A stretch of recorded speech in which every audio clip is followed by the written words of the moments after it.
When moving house, prepare the foundation drain system immediately to prevent water intrusion that can cause major damage. Start by inspecting the sump pump and its check valve for proper operation and a recent power backup test. Lift the float switch manually to confirm the pump activates and watch the discharge line for steady flow away from the foundation. Trace the discharge line to ensure it terminates at least 10 feet from the house on a slope that carries water away, and confirm the line is intact without cracks or animal nests. Walk the perimeter and verify grading slopes. Away from the foundation a minimum of 6 inches over the first 10 feet, so surface runoff does not head toward the walls. Run water from a hose near the foundation and observe whether it puddles or drains. Repeat this test at roof downspout outlets to ensure they convey water well away.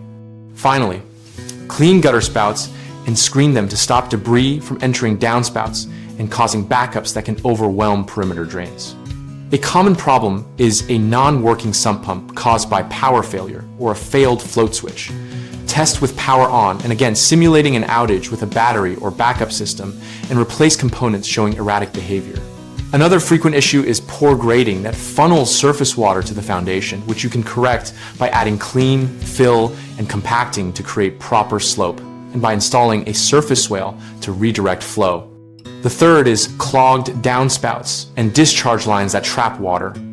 Unclog by removing debris with a plumber snake or high-pressure hose, and secure extensions so they do not disconnect under flow.